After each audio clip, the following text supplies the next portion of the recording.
Hi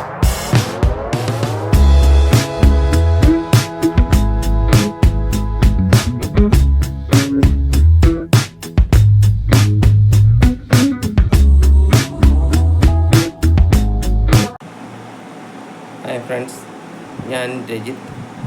വീണ്ടും നിങ്ങൾക്ക് എൻ്റെ ചാനൽ ആൻറ്റിക് ടോക്കിലേക്ക് സ്വാഗതം. കുറച്ച് ദിവസം ഞാൻ എൻ്റെ വീഡിയോസൊന്നും ഇട്ടില്ലായിരുന്നു. ഒരു ചെറിയ പ്രശ്നമുണ്ടായി. അത് കാരണം പ്രശ്നമെന്ന് പറഞ്ഞു കഴിഞ്ഞാൽ എൻ്റെ അമ്മ വയ്യാതെ കിടക്കുമായിരുന്നു. പുള്ളിക്കാരി ഇങ്ങനെ മരിച്ചുപോയായിരുന്നു. അപ്പോൾ അതിൻ്റെ ചടങ്ങും കാര്യങ്ങളൊക്കെ ആയിട്ട് ഞാൻ മുന്നോട്ട് പോകുമായിരുന്നു. അതുകൊണ്ടാണ് വീഡിയോസൊന്നും ഇടാൻ പറ്റാഞ്ഞത്. അപ്പം ഞാൻ ഇന്ന് കോയിനുകളൊന്നും പരിചയപ്പെടുത്തില്ല, പക്ഷേ എനിക്ക് കുറേ മെസ്സേജസും കോൾസും ഒക്കെ വരുന്നുണ്ടായിരുന്നു.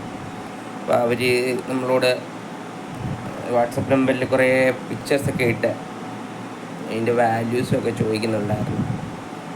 അപ്പം എനിക്ക് കുറച്ച് കാര്യം പറയാനുണ്ട്. അപ്പം നമ്മൾ ഒരു ഏതെങ്കിലും ഒരു പർട്ടിക്കുലർ നോട്ടിൻ്റെയോ അല്ല കോയിൻ്റെയോ നിങ്ങൾക്ക് വാല്യൂ അറിയാനോ അല്ലെങ്കിൽ അതിനെക്കുറിച്ച് അറിയാനോ എന്തെങ്കിലും ഉണ്ടെങ്കിൽ അത് നമ്മൾ ഒരു ഫോട്ടോ അയച്ചിട്ട് കാര്യമില്ല. ഫോട്ടോ അയക്കുകയാണെങ്കിൽ അയക്കാം, കുഴപ്പമില്ല. പക്ഷേ ഒരുമിച്ച് കുറേ എണ്ണം വെച്ചിട്ട് ഒരു ഫോട്ടോ എടുത്ത് അയച്ചു കഴിഞ്ഞാൽ അതിനകത്ത് ഒന്നാമത്തെ കാര്യം അതൊന്നും അറിയാൻ പറ്റത്തില്ല. അതിനകത്ത് ഏത് മിൻറ്റിൻ്റെ ആണെന്നോ അല്ലെങ്കിൽ ആരാ സൈൻ ചെയ്ത നോട്ടാണെന്നോ അതിൻ്റെ ഡീറ്റെയിൽസ് ഒന്നും നമുക്ക് കാണാൻ പറ്റത്തില്ല. എത്ര സൂം ചെയ്ത് നോക്കിയാലും കാണാൻ പറ്റത്തില്ല.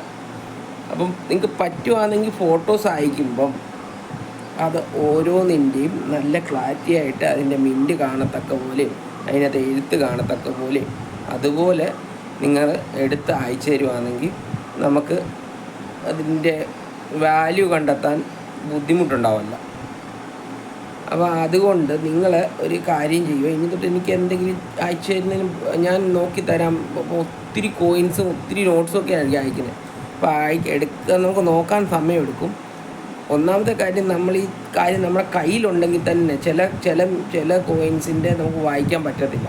അപ്പോൾ അതെന്ത് ചെയ്യണം, നമ്മൾ മൈക്രോസ്കോപ്പിൽ വെച്ചിട്ടോ അല്ലെങ്കിൽ എന്തെങ്കിലും മാഗ്നിഫൈങ് ഗ്ലാസ് വെച്ചിട്ടോ നോക്കിയിട്ട് അതിൻ്റെ കാര്യങ്ങൾ എഴുത്തെല്ലാം വായിക്കുകയും അതിനെക്കുറിച്ച് നമ്മൾ അതിൻ്റെ മൂല്യം നിർണ്ണയിക്കുകയും ചെയ്യുന്നു.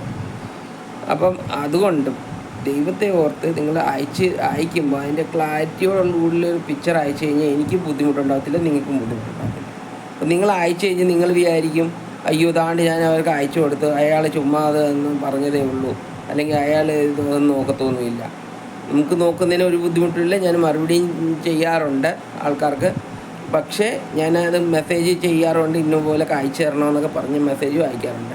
അപ്പോൾ നിങ്ങൾ അങ്ങനെ അയച്ചു തന്നാലേ എനിക്ക് എന്തെങ്കിലും ഒന്ന് നോക്കി കാണുമോ അതിൻ്റെ മൂല്യം നിർണ്ണയിക്കുകയോ ചെയ്യാൻ പറ്റത്തുള്ളൂ. എന്നുവെച്ചാൽ എനിക്ക് പേഴ്സണലായിട്ട് ചിലപ്പോൾ അതിൻ്റെ കാര്യം അറിയാൻ പറ്റില്ല. അപ്പോൾ എനിക്ക് എന്ത് ചെയ്യണം, ഞാനത് വേറൊരാൾക്ക് അയച്ചു കൊടുക്കണം. അപ്പോൾ അയച്ചു കൊടുക്കുമ്പോൾ ഞാൻ അതിൻ്റെ ഡീറ്റെയിൽ അയച്ചു കൊടുത്താൽ അവരുടെ കയ്യിൽ സമയം കാണത്തില്ല ചിലപ്പോൾ നോക്കി കണ്ട് ഇത് ചെയ്യാൻ. അപ്പോൾ എന്തോ ഞാൻ ഇവിടെ ഇരുന്ന് നമ്മൾ ഓരോ കോയിൻ്റെയും അതിൻ്റെ എഡിറ്റ് ചെയ്ത് അതിൻ്റെ എഴുതി പേപ്പറിൽ എഴുതി അതിൻ്റെ പിക്ചേഴ്സ് എടുത്താണ് നമ്മൾ അയച്ചു കൊടുക്കുന്നത്. അല്ലെങ്കിൽ അതിൻ്റെ സിസ്റ്റത്തിൽ ടൈപ്പ് ചെയ്ത് അതിൻ്റെ എല്ലാ കാര്യങ്ങളും ആയിരിക്കും അയച്ചു കൊടുക്കുന്നത്. അപ്പം അതിന് ടൈം എടുക്കും. അതുപോലൊക്കെ നിങ്ങൾ നല്ല രീതിയിൽ തന്നാലേ എനിക്ക് എന്തെങ്കിലും കാര്യം നോക്കാനോ അല്ലെങ്കിൽ അതിനെക്കുറിച്ച് ചെയ്യാനോ പറ്റത്തുള്ളൂ.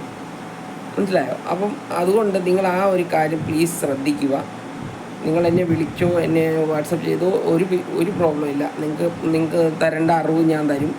അത് എൻ്റെ കടമയാണ്. അപ്പം ഞാൻ ഈ ചെയ്യുമ്പം അപ്പം അതിനെക്കുറിച്ച് നേരെ അറിയാൻ വേണ്ടിയിട്ട് അതിൻ്റെ ക്ലാരിറ്റി മസ്റ്റാണ്. എനിക്ക് ക്ലാരിറ്റി ആയിട്ട് കിട്ടേണ്ട മസ്റ്റാണ്. അപ്പം നിങ്ങളത് ഫോട്ടോസ് എടുക്കുമ്പോൾ ആ രീതി ഫോട്ടോസ് എടുത്ത് അയച്ചു തരുമോ? അതുപോലെ ഗ്രൂപ്പായിട്ട് വെച്ച് ഫോട്ടോ എടുത്ത് അയച്ചു തന്നിട്ട് ഒരു കാര്യമില്ല.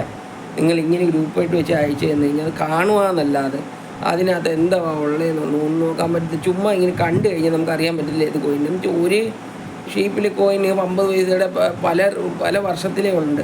അതിന് ചിലപ്പോൾ ഒരു വർഷത്തിൻ്റെ ആയിരിക്കും ചിലപ്പോൾ മൂല്യമുള്ളത്. മനസ്സിലായോ? അപ്പോൾ അത് നിങ്ങളൊന്ന് കാര്യങ്ങൾ മനസ്സിലാക്കി നിങ്ങൾ പ്ലീസ് അത് റെഡിയാക്കി എനിക്ക് അയച്ചു തരിക. അപ്പോൾ ഞാൻ അതിൻ്റേതായിട്ടുള്ള കാര്യങ്ങളെല്ലാം ഡീറ്റെയിൽസ് ഞാൻ നിങ്ങൾക്ക് തരാം. മനസ്സിലായല്ലോ? അപ്പം അതുകൊണ്ട് നിങ്ങൾ ഇനിയും തൊട്ടുള്ളത് പോയിൻറ്റ്സ് ആയാലും നോട്ട്സ് ആയാലും എനിക്ക് അയക്കുകയാണെങ്കിൽ അങ്ങനെ അയച്ചു തരും. വേറെ ഇനി അടുത്ത ദിവസം ഞാൻ തൊട്ട് വീഡിയോ സ്റ്റാർട്ട് ചെയ്യാം. അടുത്ത കൂടുതൽ കോയിനെ കുറിച്ചും നോട്ട്സിനെ കുറിച്ചും നമുക്ക് അറിയാം. അപ്പോൾ നിങ്ങളെല്ലാവരും മറക്കാതെ എൻ്റെ ചാനൽ സബ്സ്ക്രൈബ് ചെയ്യണം, അതുപോലെ ഷെയർ ചെയ്യണം, ലൈക്ക് ചെയ്യണം. നല്ല കമൻസ് എന്തെങ്കിലും നിങ്ങൾക്ക് തിരുത്താനുണ്ടെങ്കിലോ എൻ്റെ ഭാഗത്തു നിന്ന് എന്തെങ്കിലും തിരുത്തൽ വേണമെങ്കിലോ അത് കമൻസ് ചെയ്യണം. എന്നാലേ നമുക്ക് മുന്നോട്ട് പോകാനുള്ള ഇത് കിട്ടത്തുള്ളൂ. അപ്പം എല്ലാവരും വീഡിയോസ് കാണുക. എല്ലാവർക്കും നല്ലത് വരട്ടെ എന്ന് പ്രാർത്ഥിച്ചുകൊണ്ട് ഞാനിവിടെ എൻ്റെ വീഡിയോ തീർക്കുന്നു. നമസ്കാരം.